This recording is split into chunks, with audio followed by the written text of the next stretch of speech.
Olá, pessoal, prazer imenso estar aqui mais uma vez nesse estudo expositivo de Efésios com todos vocês. Eu tenho certeza que esse assunto ele é de suma importância e vai ajudar a todos e também vai mostrar, revelar a condição da humanidade, né, Aline? Porque eu considero esse um dos assuntos, esse capítulo 2 de Efésios, um dos assuntos mais importantes de toda a palavra de Deus.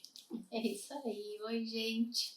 Mais uma vez, uma alegria de verdade estar aqui com vocês, falando deste assunto, né, que é assim uma pérola extraída desse oceano das Sagradas Escrituras, essa pérola do livro de Efésios, de Paulo ensinando, explicando, lembrando, mostrando, fazendo com que os Efésios venham sempre lembrar da preciosidade da salvação pela graça, da salvação unicamente pela fé na obra preciosa do nosso Cristo.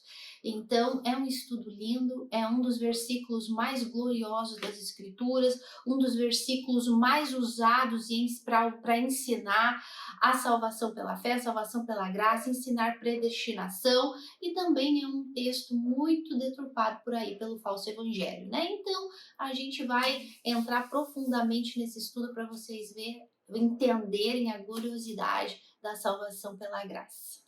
Bom, e nós pedimos que você convide alguém aí pelo WhatsApp, pelas suas redes sociais, sua lista de transmissão, para que assista esse vídeo com você. Você pode copiar o link do canal desse vídeo aqui em específico e enviar para os seus amigos.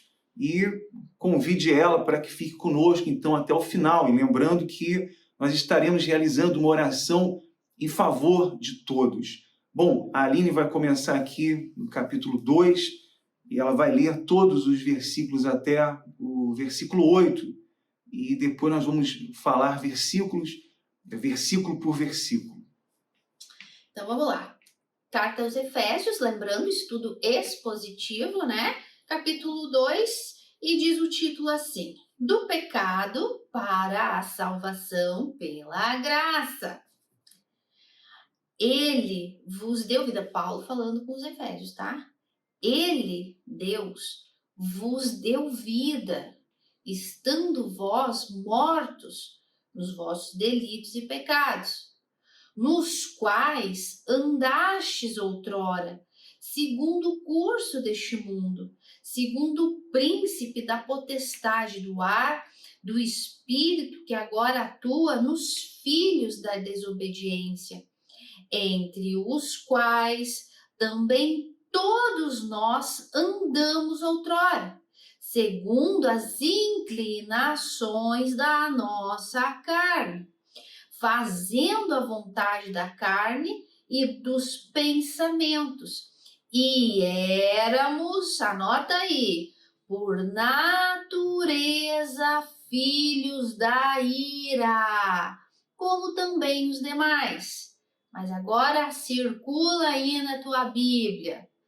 Mas Deus, sendo rico em misericórdia, por causa do grande amor com que nos amou, e estando nós mortos em nossos delitos, nos deu vida juntamente com Cristo. Pela graça sois salvos. E juntamente com ele nos ressuscitou e nos fez assentar nos lugares celestiais em Cristo Jesus, para mostrar nos séculos vindouros a suprema riqueza da sua graça em bondade para conosco e novamente em Cristo Jesus. Tá aqui e depois, né? Vamos ler aqui então o versículo 1, versículo 2, que diz: Ele vos deu vida, estando vós mortos nos vossos delitos e pecados, nos quais andastes outrora, segundo o curso deste mundo, segundo o príncipe da potestade do ar, do espírito que agora atua nos filhos da desobediência. Então, Paulo, até aqui, ele vinha falando sobre a nossa identidade como filhos de Deus, que nós fomos selados, fomos amados por Deus e fomos regenerados por Deus. Só que, de repente, Aline, Paulo ele muda aqui o tom, né? E ele diz, vocês estavam mortos em seus delitos e pecados, vocês eram filhos da ira, desobedientes, vocês eram obedientes ao diabo, né? Então veja como ele muda isso. E esses dois versículos, eles são muito importantes aqui. E por que eles são muito importantes? Hein, Aline? Por que esses dois versículos aqui, eles são sumamente importantes e é necessário que você agora preste muita atenção nisso? Você quer falar sobre isso, Aline? Que pergunta, né? Ai, como não vou querer falar? Gente, olha só, como o Anderson comentou, né? O Paulo veio em todo o primeiro capítulo 1 aqui de Efésios, lembrando os Efésios, dando glória a Deus, lembrando, orando pelos Efésios, agradecendo pela vida dos Efésios, pela maturidade dele, orando para que eles viessem crescer cada vez mais em entendimento, conhecimento pleno da salvação em Cristo, da ressurreição que eles tiveram através do Espírito Santo, que foi igualzinha de Cristo.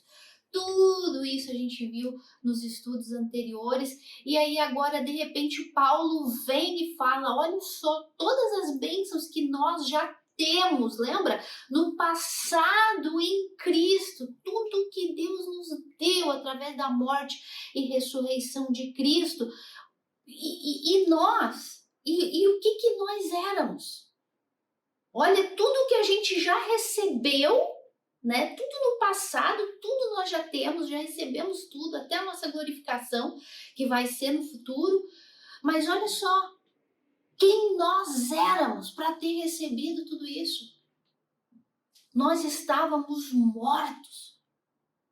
Éramos todos mortos, com uma natureza morta, aquela que nós aqui sempre ensinamos vocês, porque é o que a Bíblia nos ensina desde Gênesis.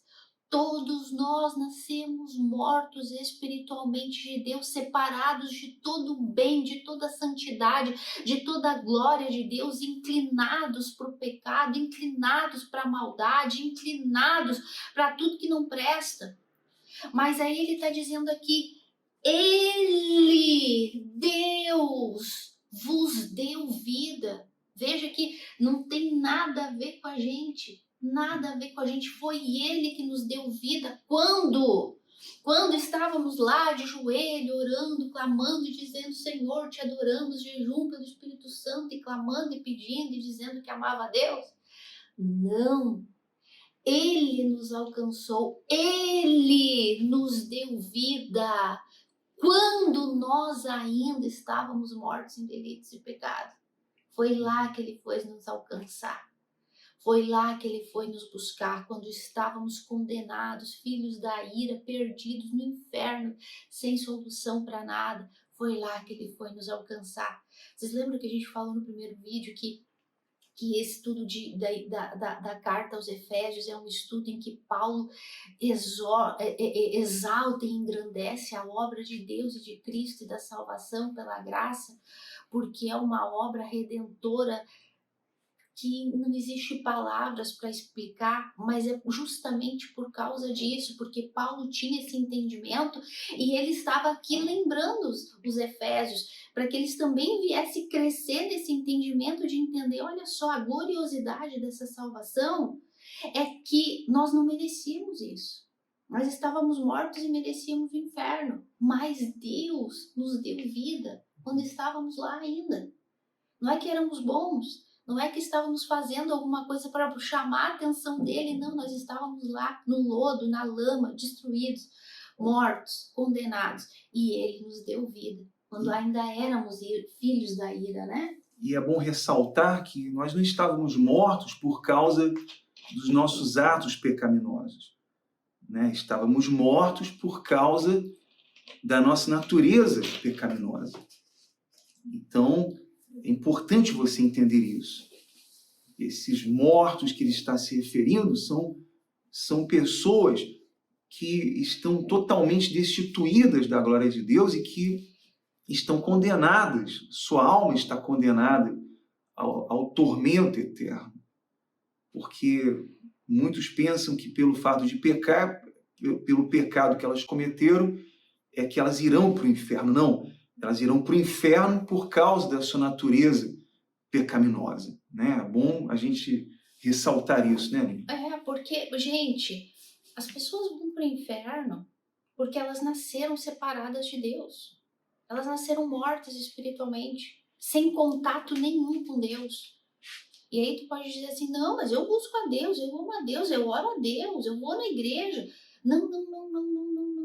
Tu nasceu morta. Senão Jesus não diria para Nicodemos, te é necessário nascer de novo. Então as pessoas vão para o inferno não pelo pecado que ela cometeu, seja o pecado que for, não vamos dar nomes aqui, o pecado que for. As pessoas vão para o inferno porque nasceram mortas espiritualmente. E porque nasceram mortas espiritualmente, automaticamente viveram uma vida pecando. Nascemos separados do único bem que existe, da única coisa, do único ser bom que existe.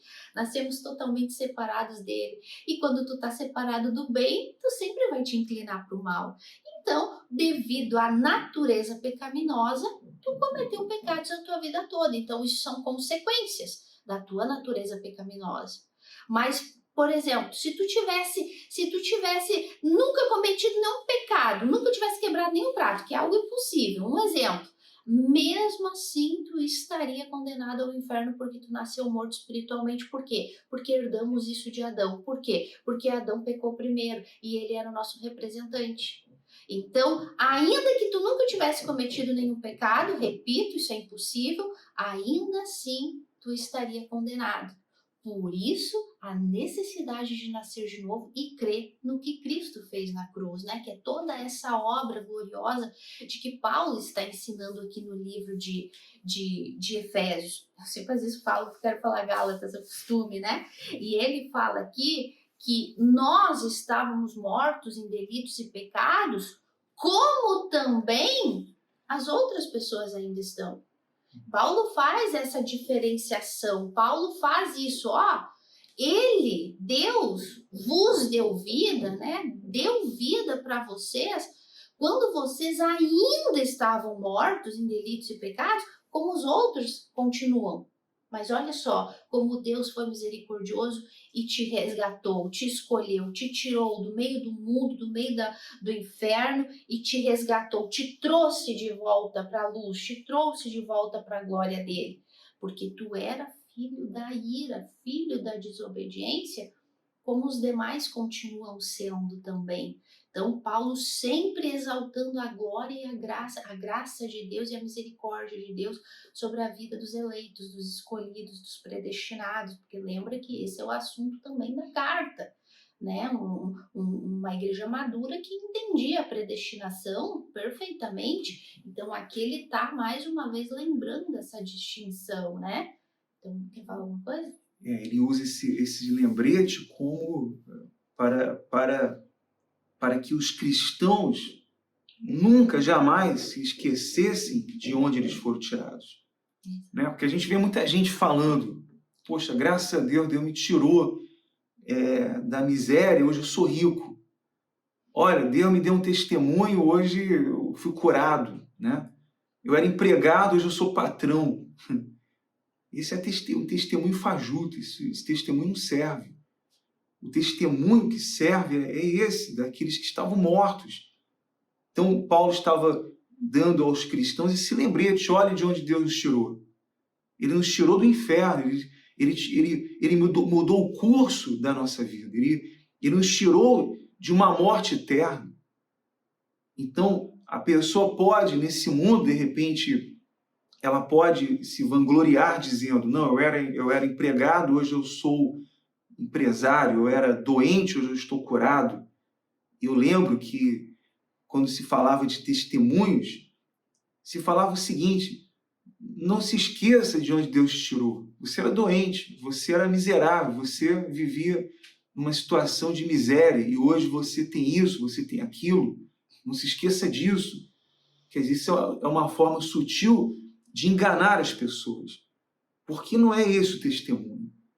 Esses cristãos eles constantemente se lembravam que Deus os tirou do inferno, daquela morte espiritual. Não simplesmente de uma situação dessa vida, desse mundo, de um aperto, de uma doença. Não, nós estamos sujeitos nesse mundo a passar, né, por situações, por problemas e aflições, e Jesus falou muito bem isso, mas o nosso testemunho é esse, de que saímos da morte para a vida. Quando nascemos, como a Aline falou, todos nasceram iguais, ninguém era melhor que o outro.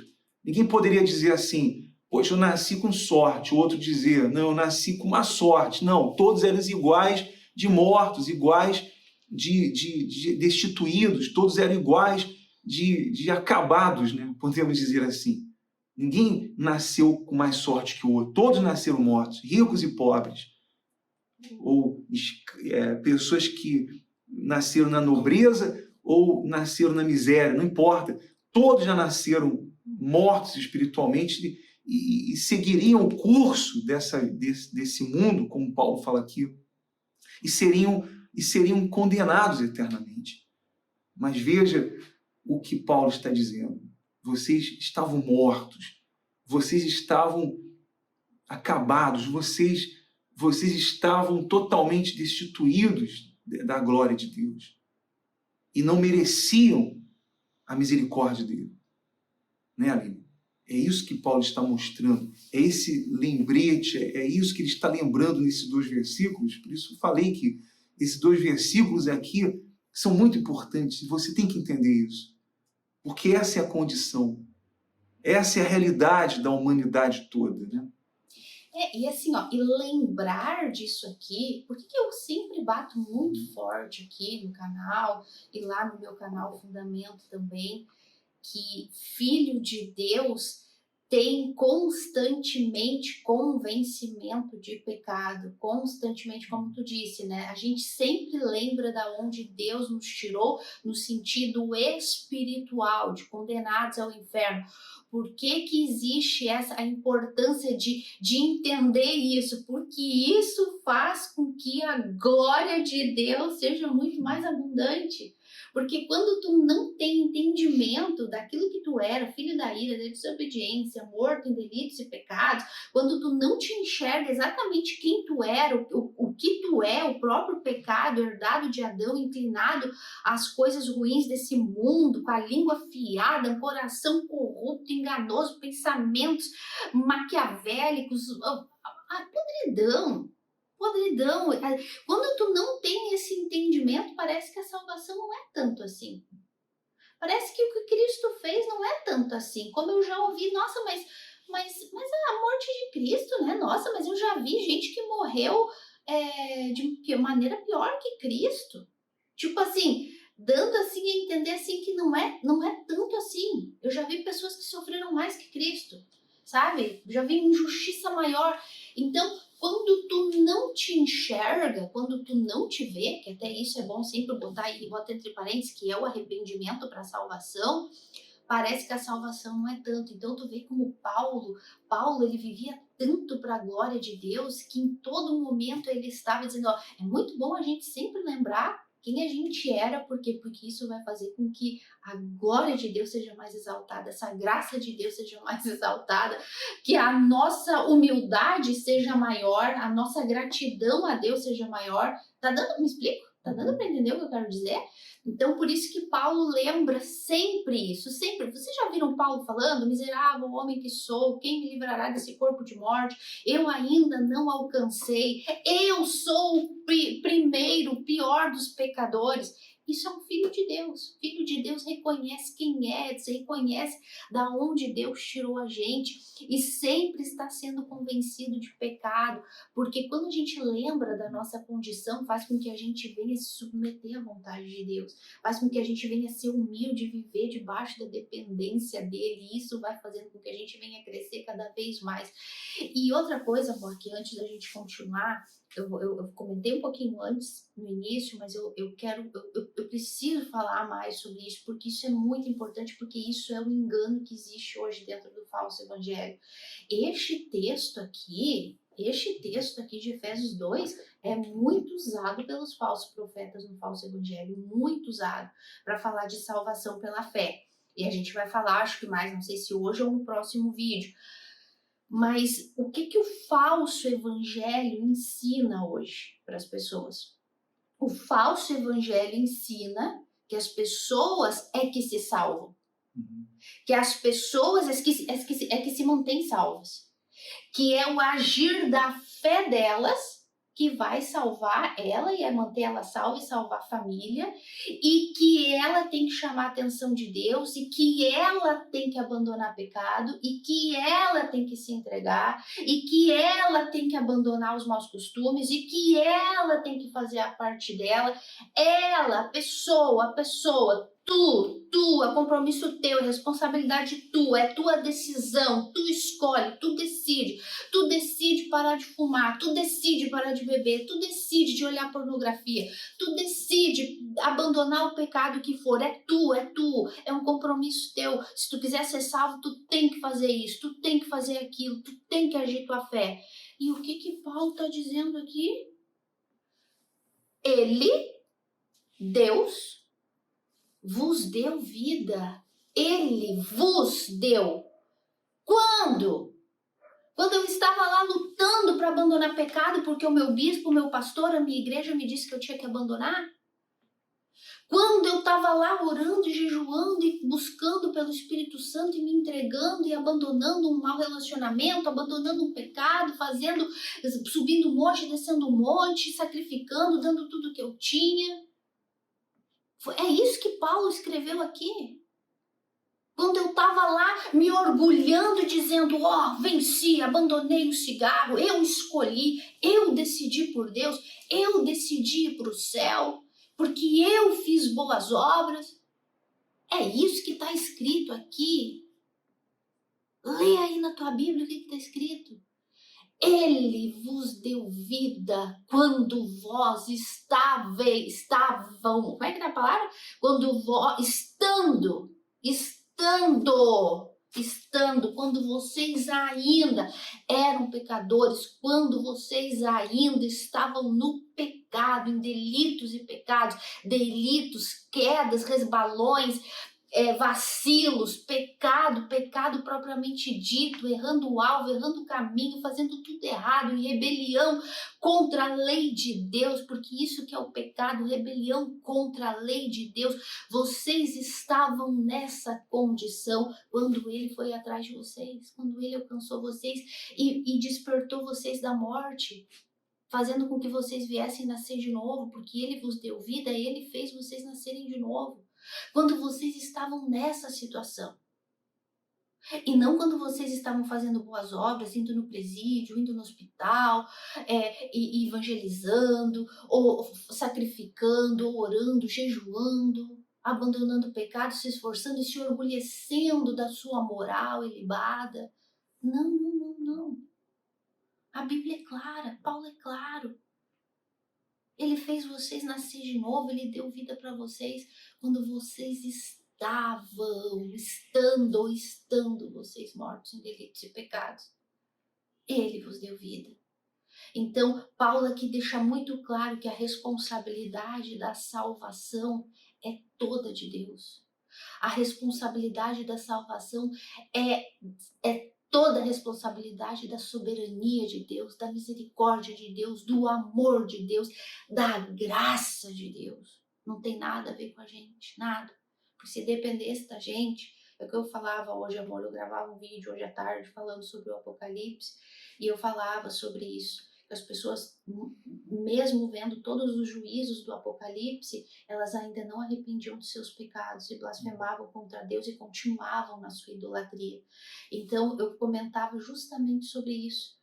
As pessoas não querem Deus. Não querem. Se Deus não tivesse ido lá e dado vidas, feito elas despertarem da morte, elas iam continuar filhos da ira, da desobediência e felizes no pecado delas. Tristes com a consequência, né? Porque o ser humano não regenerado tem medo das consequências do pecado, mas ele desfruta do pecado. E era nessa condição que Deus nos alcançou. Foi nessa condição, estando mortos. É o que Paulo diz aqui, ele fala do curso deste mundo. Ele usa aqui ele menciona aqui essas ideologias como sendo aquelas fortalezas em que as pessoas estão aprisionadas, estão algemadas, presas. Nós até comentamos no vídeo anterior que as pessoas são escravas de um mercado maldito, né, do diabo, onde elas estão presas, e o escravo ele não pode por si só se libertar. Assim como um escravo não pode, por vontade própria, ser liberto, o filho dele já nasce automaticamente o quê? Um escravo.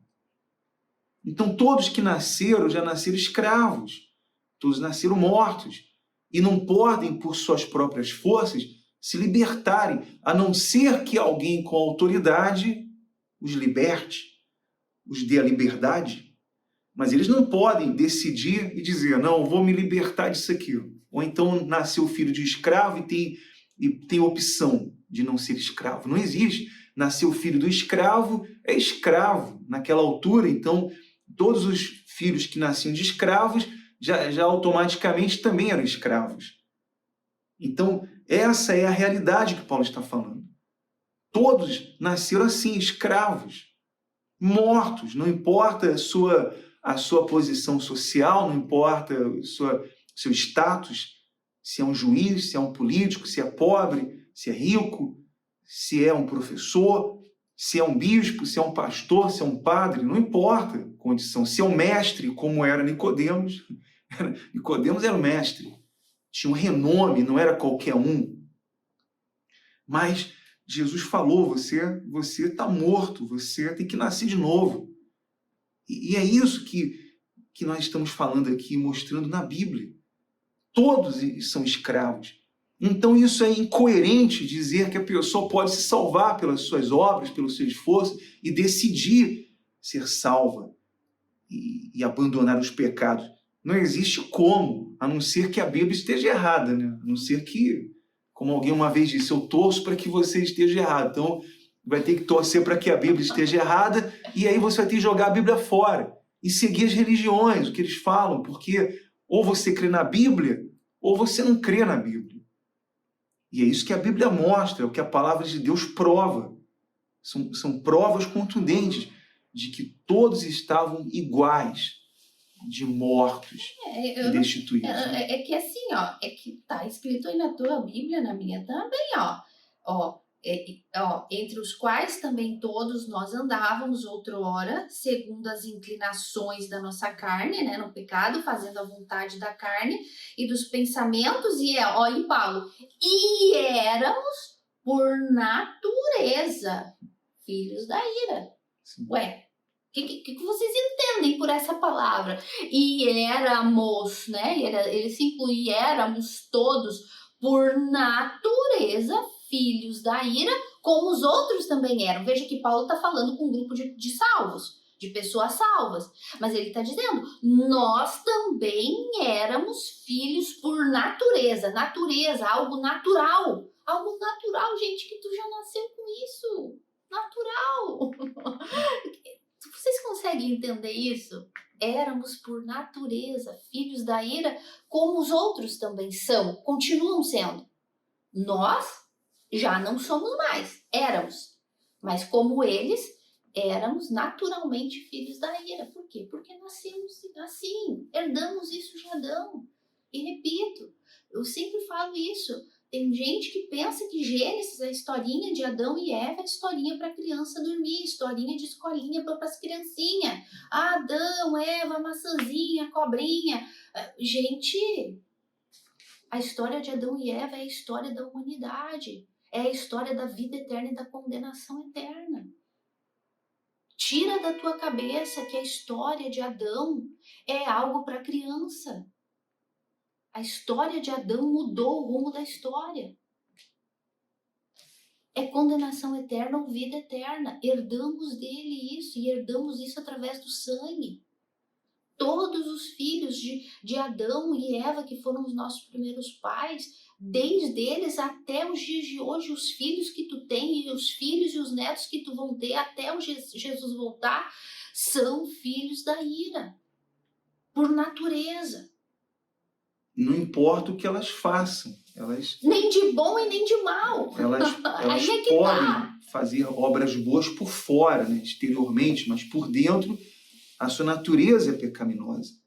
E não importa. Quem não é nascido de Deus, ela sempre vai seguir o curso deste mundo, as suas paixões, as suas paixões egoístas, os seus desejos carnais, elas sempre vão seguir, sempre. Ela pode ficar um dia sem mentir, pode ficar uma semana tendo um bom comportamento, mas a natureza não mudou. E se a natureza não mudou, se essa natureza não é mudada, não é transformada por Deus, então ela continua morta. Ela pode apresentar muitas boas obras e se apoiar nessas obras, mas jamais ela será salva por essas obras, porque a sua natureza continua pecaminosa. Repito, nós não estávamos mortos porque cometíamos pecados, estávamos mortos porque a nossa natureza era pecaminosa. É isso que nós estamos falando aqui, que Paulo está expondo aqui em todo o capítulo 2, e vai falar mais sobre isso, mas você tem que entender isso, que uma pessoa pode fazer obras boas do lado de fora, ela pode fazer muitas obras boas, mas se o lado de dentro não mudou, se não houve um novo nascimento, ela continua seguindo o curso dessa vida e no final a sua alma será então condenada, né, eternamente. E aí Paulo, né, lembrando eles, né, da gloriosidade da obra de Deus, ele fala, porque nós estávamos mortos em delitos e pecados, éramos filhos da ira, condenados ao inferno, por natureza, é que nem assim, tu é filho do teu pai e da tua mãe, por natureza, tu nasceu deles, não tem jeito, não tem como, nem que tu disser, não quero mais esses pais, não quero mais eles, tu é filho deles por natureza. Então, exatamente a mesma coisa, nós éramos filhos de Adão e Eva e do pecado dele por natureza, não tem como fugir, não tem como escapar. Então, Paulo está deixando muito claro isso, tá vendo? Não tinha como escapar da condenação do inferno. Mas Deus, versículo 4, mas, cada vez que tu vê um mais aí, ou um pero em espanhol, ou um porém, né, em português, circula, porque é um rumo diferente de história, é quando a história toma um rumo diferente. Aí ele fala assim, mas Deus, sendo rico em misericórdia, por causa do grande amor com que nos amou, e estando, aí Paulo repete de novo, né? Estando nós mortos em delitos, nos deu vida juntamente com Cristo. Aí vem a palavrinha que eu amo falar. Pela graça sois salvos. Somente pela graça. Agora, não tinha como escapar. Não tinha. O que você mencionou, esse mais aqui, que eu vejo como o próprio Senhor Jesus. Aqui, ele interrompeu o curso da nossa vida. Nós estávamos destinados ao inferno, merecedores do inferno. Nós éramos objetos da ira de Deus. Estávamos debaixo dessa ira de Deus, debaixo da maldição. E o destino da nossa alma era o inferno, e merecíamos o inferno. Mas ele teve misericórdia, apesar de sermos falidos espiritualmente e moralmente, apesar de estarmos mortos e não ter nenhum valor nesse mundo. Não existe aqui nenhuma coisa boa que possamos fazer para que sejamos salvos. Veja que é a graça de Deus, que é o favor imerecido de Deus, porque um morto não pode fazer nenhuma boa obra, um morto quem está morto espiritualmente não pode fazer nada disso. Não tem como se salvar. Como um escravo não tem como se libertar por si próprio, a não ser que alguém o liberte, né?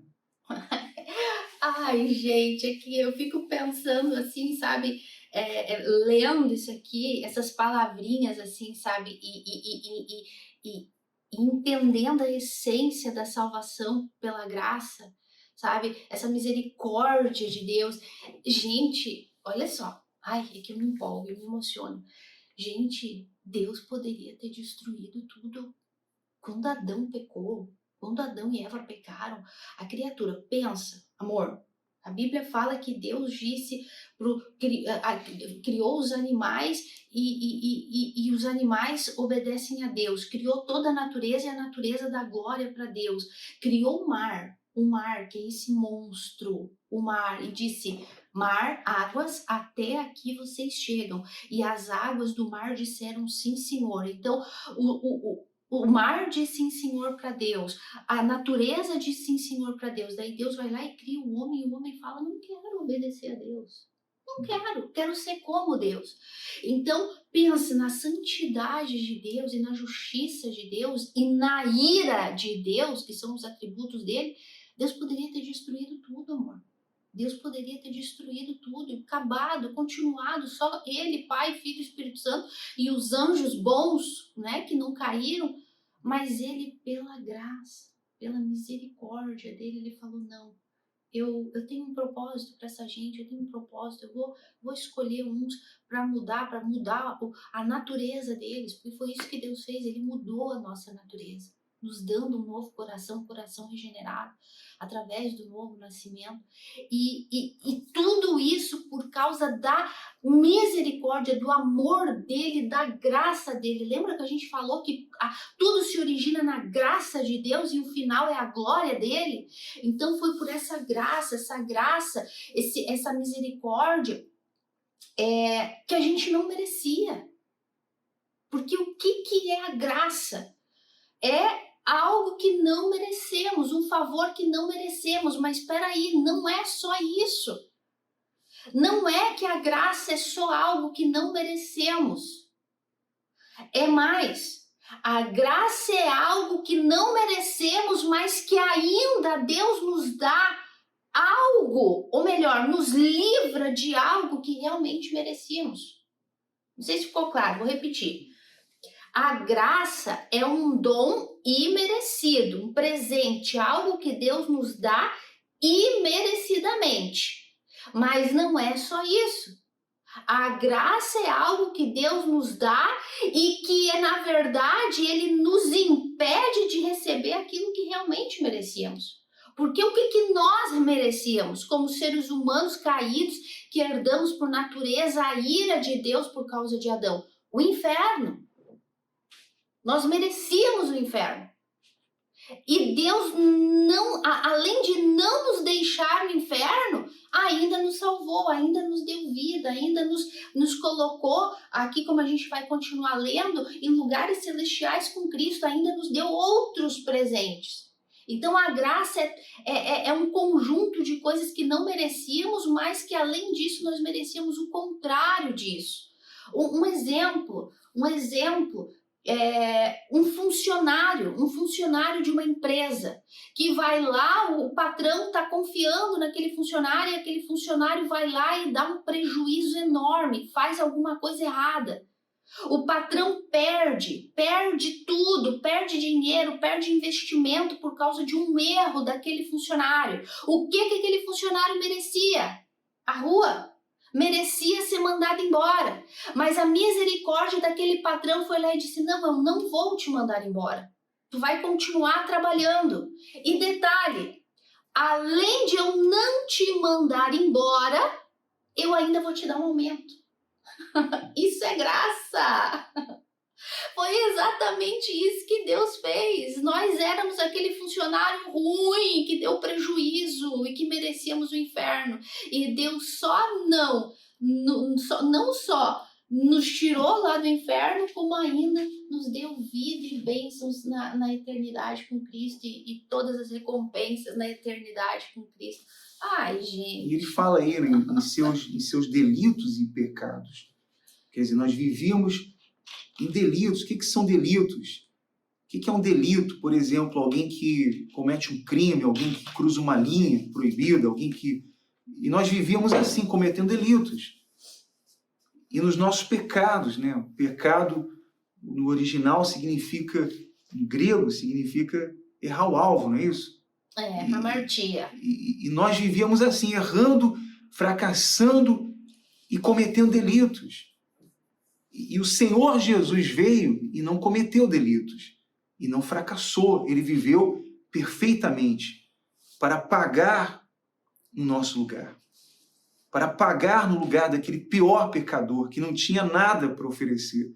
Que não tinha nada para oferecer de bom. Era pecador, vivia errando, era destituído, estava morto em seus delitos e pecados. E é assim que vive a humanidade, é assim que nós estávamos vivendo. E por isso que nós temos que lembrar isso sempre, porque se ignorássemos isso, estaríamos ignorando essa graça, esse favor imerecido de Deus, porque não merecíamos, repito, que nós merecíamos a ira, merecíamos o inferno, a condenação. Né? Então, veja que esse favor imerecido, essa graça, só pode falar dessa graça e dar graças a essa graça quem recebeu. Né?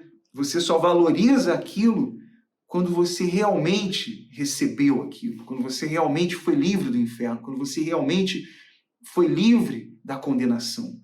Só aqueles que foram comprados desse mercado maldito de escravos da iniquidade podem valorizar essa salvação, como a Aline falou. Podem ter uma ideia dessa grandeza, dessa tão grande salvação, desse favor, dessa graça que é tão atacada pelo diabo, pelo mundo, pelas religiões, e até chamada por alguns aí de desgraça, né? Porque essa graça é Cristo, essa graça foi o favor dele na cruz do Calvário. Foi o preço da redenção que foi a morte do nosso Senhor Jesus ali. Eu sei que é assunto para a próxima semana, mas assim, daí do que tu está falando, né, que essa graça é tão desprezada por tantos, né, que tu vê que quando um falso profeta ele lê esse versículo aqui,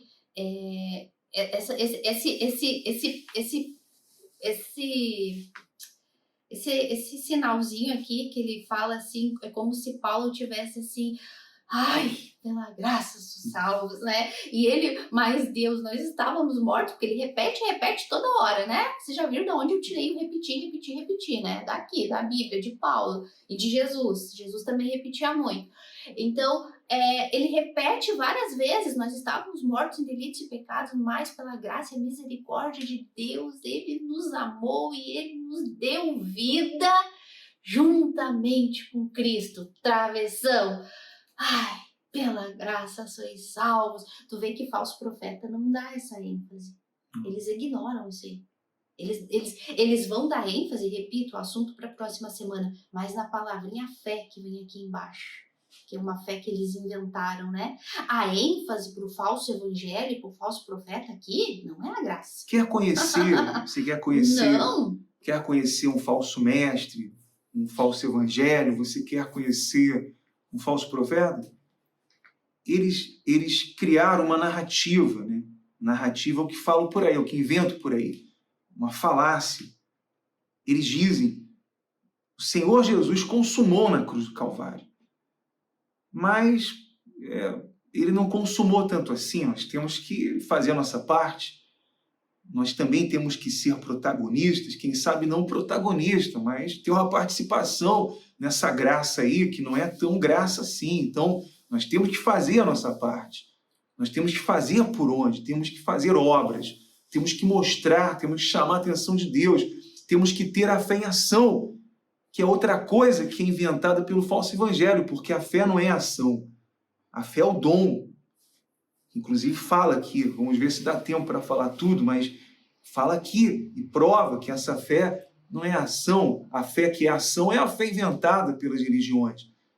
Mas a fé que vem de Deus, a fé salvífica, a fé salvadora, ela não é ação, ela é o dom de Deus, que também é dada pela graça. Essa fé que não vem de nós, não parte da gente, né, Aline? Mas isso é assunto para a semana que vem, porque é um assunto que vocês devem imaginar que eu tenho muita coisa para falar e que não dá assim para começar agora e dar só uma pinceladinha. Aliás, reconhecer que estamos mortos e que não somos bons para nada, isso é uma coisa muito difícil para o falso evangelho. Eles mencionam, sim, essa graça, mencionam Cristo, tem músicas que mencionam isso, a cruz, mas é só mencionado, isso aqui não é vivido de fato, né? Só para enganar os leigos, para enganar aqueles que não têm esse entendimento e que facilmente se introjeta neles esse tipo de coisa, né? Inconscientemente eles defendem isso, mas não é o que está escrito. Então o falso evangelho usa muito isso. Eles jamais vão admitir isso, né? Que estávamos mortos e não éramos bons para nada. Não, peraí, éramos bons sim. Tu sabe que o falso evangelho fala muito de Jesus em duas épocas, né, do ano. Como os religiosos e o falso evangelho. Fala muito de Jesus na época do Natal, que Jesus nasceu. Sim. E na época da Páscoa, que Jesus morreu. Se fala muito no falso evangelho. E a gente sabe bem disso. Mas se usa para quê? Se fala muito do nascimento de Jesus e que Jesus recebeu presente. Aí se fala muito de Jesus. É conveniente para a gente levar muitos presentes para Jesus. É conveniente para angariar fundos, campanhas. Exato. Para fazer certos tipos de ofertas que são como indulgências, né? Para ganhar favores de Deus. Não é bem um presente legítimo, né? É um presente com certos interesses, né? Então, é isso que acontece. Aquela é mencionado coisa. Jesus, são campanhas promovidas aí por causa dessas datas, mas tudo só mencionado, tudo narrativo. O falso evangelho usa a Bíblia, usa esses versículos, usa todos esses textos, mas é só para mencionar e para ter lá os seus fundos, para ter as suas campanhas. Existe toda uma movimentação psicológica, que no linguajar do falso evangelho não é psicológica, é espiritual. Se espiritualiza. Jesus nasceu, né, no Natal. Então, e ele recebeu os presentes. Então, traga o seu presente também, né? Mas não tem nada a ver ali com a origem realmente do nascimento de Cristo, que foi vir ao mundo para pagar pelos nossos pecados. Não, mas é para trazer presente para o Salvador. E na morte de Cristo, como Cristo sacrificou, agora é tua vez de sacrificar por ele também. Então, nessas épocas se fala muito de Cristo, mas depois, até nessas épocas se fala muito mais por conveniência, por esse tipo de assuntos, né, por esse tipo de interesse, mas nunca levando ao entendimento por que Cristo nasceu, por que Gabriel falou para Maria, esse menino nos nasceu para o quê? Para tirar o pecado do mundo. E a morte, por quê? Porque ele teve que pagar com a vida dele a morte na cruz para justamente nos livrar desta ira de Deus, que Paulo está dizendo que nós nascemos com ela. Já nascemos debaixo da ira de Deus por natureza. Então, Cristo teve que vir morrer para pagar por esta ira de Deus, ocupar o nosso lugar. Então, isso o falso evangelho não ensina. Então, quando chega nos assuntos assim, falando da graça, pela graça sois salvos, né, mediante Cristo, então a ênfase toda que se coloca é na fé, que a gente vai ver no próximo capítulo, que é essa fé em ação aí que tu tá falando, que a gente vai ver no próximo, que não é uma fé ação, é uma fé dom. né? Mas o falso evangelho tem essa artimanha de espiritualizar. Se fala de Cristo, se fala muito de salvação, mas também no sentido de colocar responsabilidade sobre a pessoa. E usa essa fé para dizer, eu já vi muitos, né? Eu também já falei isso. Já falei, né? Graças a Deus, Deus teve misericórdia de mim, me mostrou a verdade. Mas muitos falam isso. Olha, a tua fé exige o teu sacrifício, a tua fé exige que você tome essa atitude, a tua fé exige isso, exige aquilo. Isso é uma mentira. Isso é uma coisa inventada. Porque a fé de Deus, a fé que é dada por Deus, a fé não vem de mim mesmo. A fé bíblica é a fé salvífica, é o dom que Deus dá para que aquela pessoa creia nele, né? Para que ela se arrependa dos seus pecados. Porque é uma pergunta que muitos fazem. Então, o que eu faço? Se eu não posso fazer nada, o que eu faço? Para ser salvo, como aquele jovem rico perguntou, né? Se você está fazendo essa pergunta, aí agora, é até um bom sinal. Pode ser que Deus esteja dando a você o dom do arrependimento e você esteja enxergando que você é escravo, que você é pobre, que você não possui nada. Nada, que você está morto espiritualmente. E esse reconhecimento de que estávamos mortos é o que evidencia que fomos salvos. Né? Porque, primeiro, Aline, que somos pecadores por natureza. Né? E segundo, porque todos pecaram. Todos pecaram. Não há um só que seja justo nesse mundo. Não existe.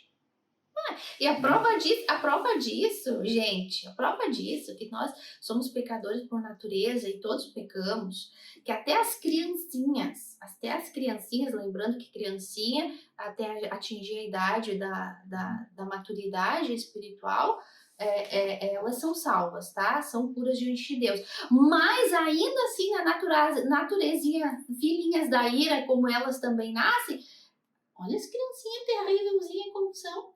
São marvadinhas.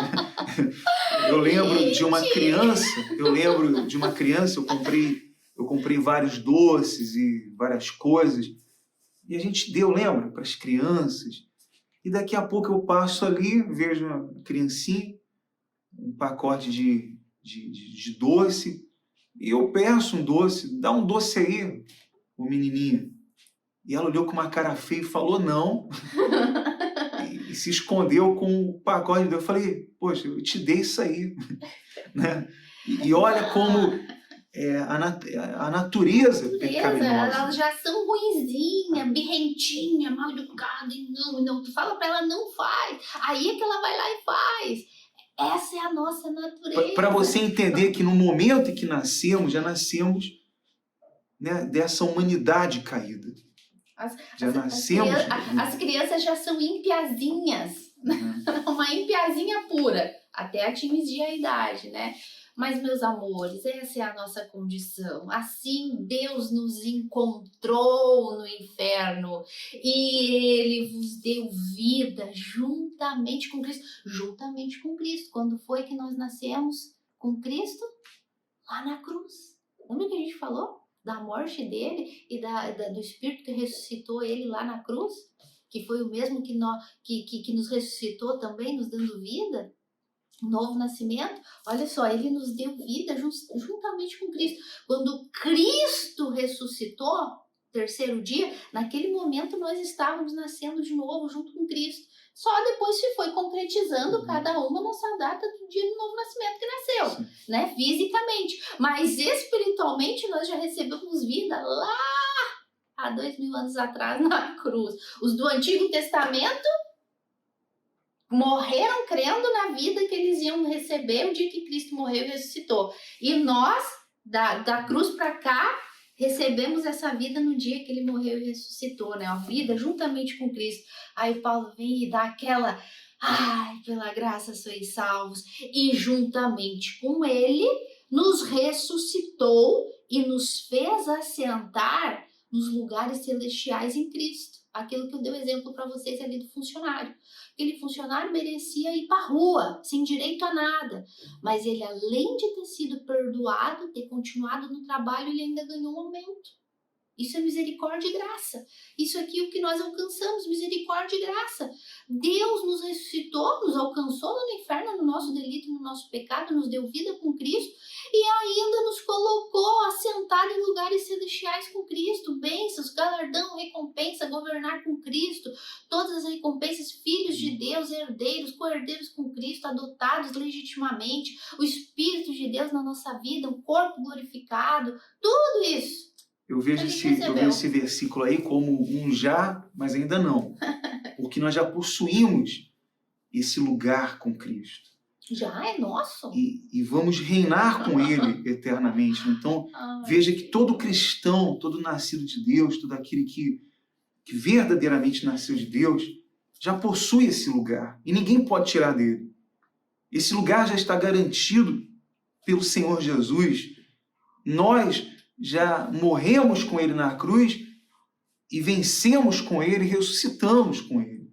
E já recebemos esse lugar. Por isso que eu falei, eu vejo esse versículo como um já, mas ainda não, porque nós já possuímos. E na nossa partida desse mundo aqui, nós estaremos eternamente com Ele nesse lugar, nesses lugares celestiais e reinando com Ele, né? Recebendo todas as nossas coroas, nosso galardão.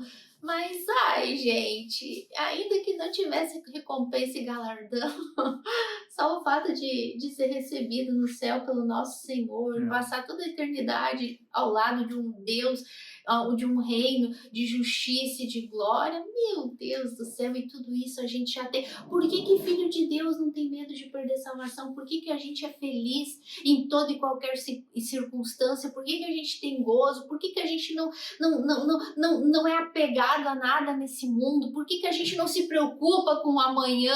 Por quê? Porque a gente já está salvo, fomos salvos pela graça e já temos tudo com Cristo. É porque simplesmente nós entendemos, sempre vamos entender e sempre vamos lembrar disso. Sempre estaremos expostos a isso, os verdadeiros cristãos, de que não merecíamos. E por isso nós constantemente damos graças por essa graça, por esse favor imerecido, porque não merecíamos. E Deus, sendo santo, ele não estaria exagerando em mandar todo mundo para o inferno, porque Ele é santo, Ele é perfeito. A sua condenação é perfeita. Ele não erra, Ele não se ira demais. A sua ira é perfeita. Então, aqueles que vão para o inferno vão merecidamente, porque não creram em Cristo, porque rejeitaram a sua graça.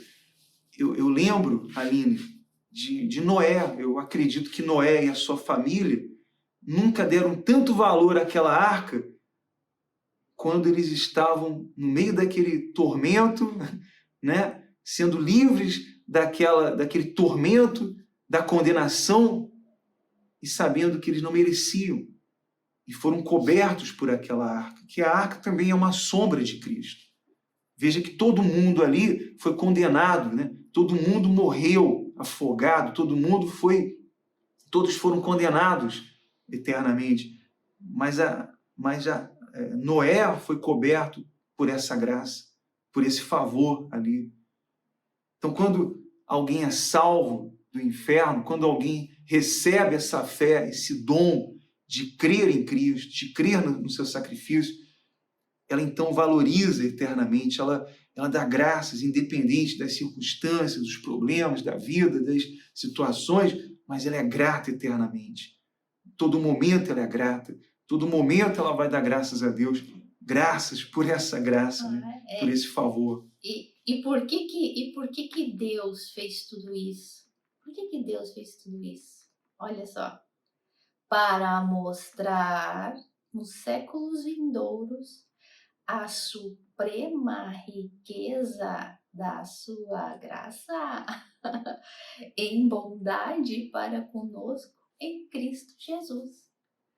Tudo isso Deus fez para mostrar a grandeza e a riqueza da graça dele, para mostrar o atributo dele, da graça, da misericórdia dele em Cristo Jesus, porque é sempre em Cristo Jesus. Semana que vem a gente vai falar sobre isso. Salvação unicamente pela fé em Cristo. Então, tudo em Cristo. Fomos salvos em Cristo, com Cristo, em Cristo. Ele nos deu tudo isso para mostrar a suprema riqueza da sua graça em Cristo. Tudo gira, todo este livro de Efésios, todo esse capítulo 2 de Efésios, principalmente, gira em torno da graça soberana de Deus. E não da fé, como o falso evangelho ensina, embora a fé, que é um dom de Deus, faz parte, é o meio, né? É o meio que Deus usa, mas que nem esse meio que Deus usa é da gente, como o falso evangelho seguria, né? Então, isso a gente vai ver na próxima semana. Eu vejo esse versículo como Deus, ele se deleitando nos seus filhos, né? Que dão testemunho dessa graça, o verdadeiro testemunho da graça de Cristo, né? Desse favor que não merecíamos.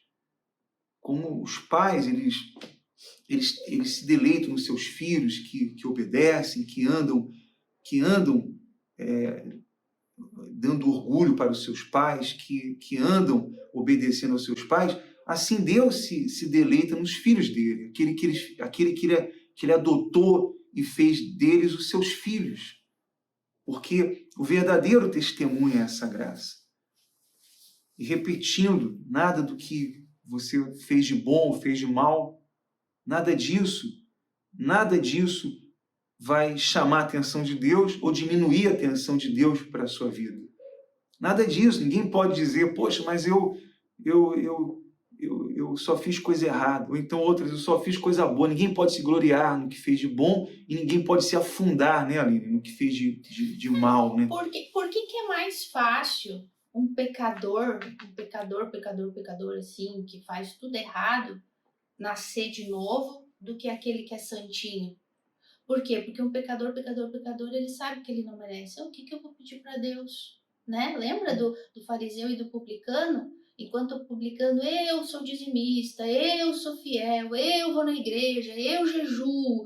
E enquanto o pecador disse, tem misericórdia de mim, que eu sou pecador. Ele não conseguia nem levantar a cara para falar com Deus.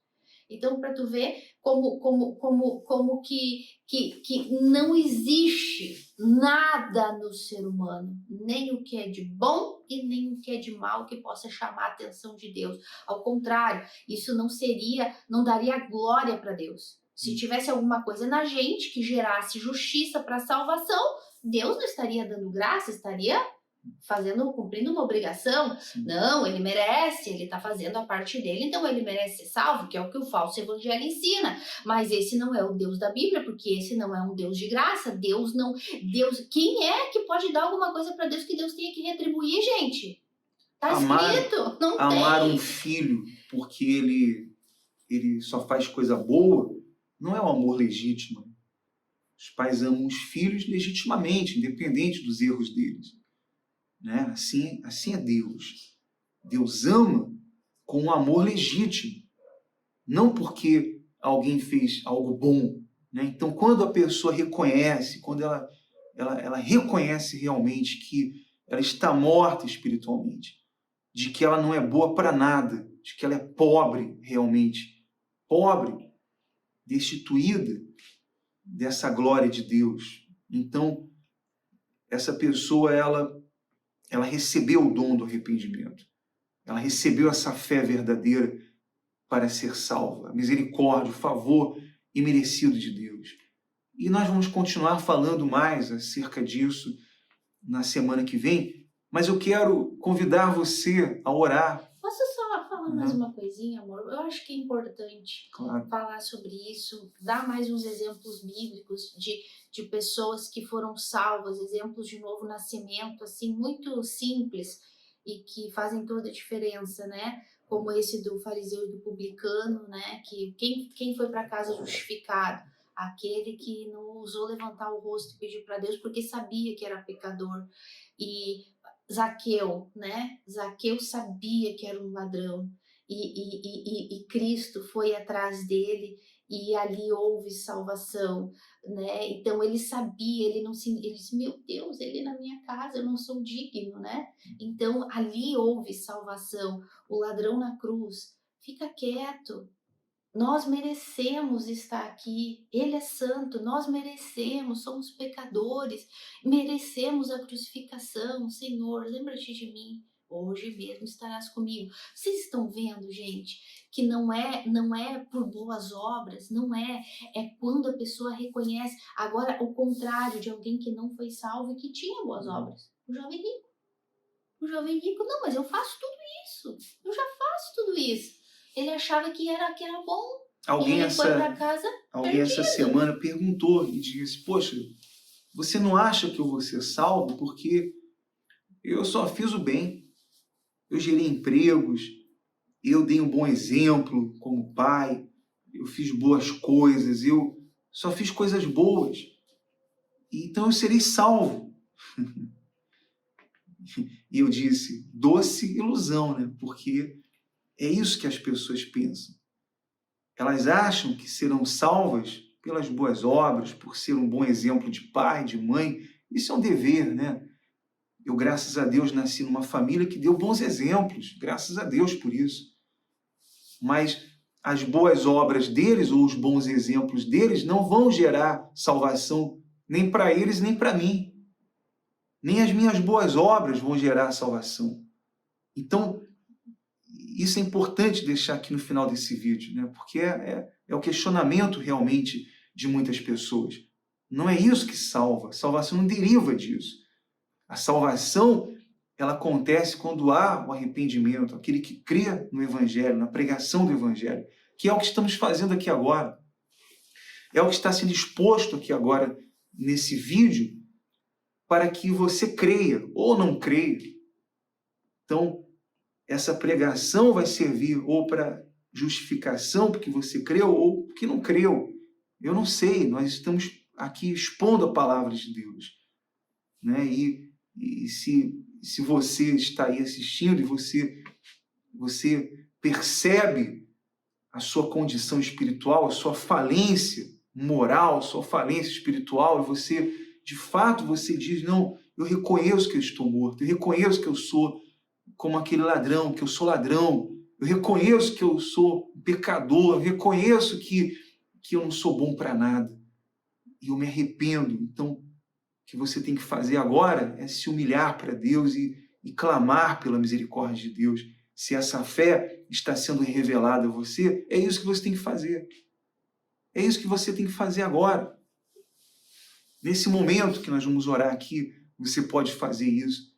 Quem sabe, aqui através dessa gravação, desse vídeo, Deus esteja salvando, esteja dando a fé, revelando a fé, e nesse momento cobrindo você, apesar de você estar morto, apesar de você estar aí falido espiritualmente, rejeitado, né, por essa sociedade, vivendo no mais profundo abismo. Não importa, se você está recebendo essa fé agora, então ele está tendo misericórdia de você. A fé está sendo revelada a você. Então, eu quero agora, nós vamos entrar em oração, vamos orar por todos nesse momento, e se você realmente está sendo agora, percebendo que essa fé está chegando a você, é um momento para você se humilhar para Deus, é um momento para você se arrepender aí agora. Ok? Então, vamos falar com Deus em favor de todos. Senhor nosso Deus e nosso Pai, meu Deus, em o nome do Senhor Jesus Cristo, teu Filho amado, o único mediador, o único que fez o sacrifício perfeito, o único que foi justo e viveu corretamente, que não errou o alvo, que viveu de forma perfeita para substituir aquele que é pecador, aquele que não tem nenhum mérito, aquele que não merece nada, meu Pai, como éramos nós, segundo a tua benignidade, segundo a tua multidão de misericórdias, meu Pai. Compadece-te, Senhor, dos pecadores. dessa mulher, desse homem, desse senhor, dessa senhora, desse jovem, daqueles que agora estejam assistindo esse vídeo, meu Deus. Eu creio que agora a fé salvadora, a fé salvífica, que a tua mão é estendida sobre o perdido, sobre o mais miserável desse mundo, meu Deus. Ó, meu Pai, eu te peço que o Senhor abra os olhos, que o Senhor abra o entendimento, o coração dessa pessoa, meu Deus, que é acusada pelo diabo, que constantemente tem sido acusada, mas a tua graça, teu favor imerecido nesse momento é revelado, meu Deus, aos que creem. Em nome do Senhor Jesus, eu te peço por todos agora, por todas as famílias, por esse país, por todos os cantos, os 4 cantos desse país, que esse vídeo possa alcançar a todos aqueles que o Senhor quer, meu Pai, que creiam, que o Senhor quer revelar essa fé. Em nome do Senhor Jesus, te damos honras e te damos graças por essa graça. Te louvamos por esse favor ter nos alcançado. Merecendo a morte, o Senhor teve misericórdia, apesar dos nossos delitos e pecados, meu Pai. Nós te louvamos e te agradecemos, meu Deus, em nome do Pai, do Filho e do Espírito Santo. Amém. E graças a Deus. Graças a Deus. Amém. Bom, convide alguém para assistir esse vídeo, envie o link para os seus amigos. Não se canse de fazer o bem. Envie para os seus amigos, envie para os familiares. E eu quero dizer que foi um prazer imenso estar aqui com vocês. E obrigado pelo carinho, por nos acompanhar até aqui no final. E que Deus abençoe a todos. Considerações finais, Aline? Até a próxima semana. Forte abraço e até o nosso próximo encontro.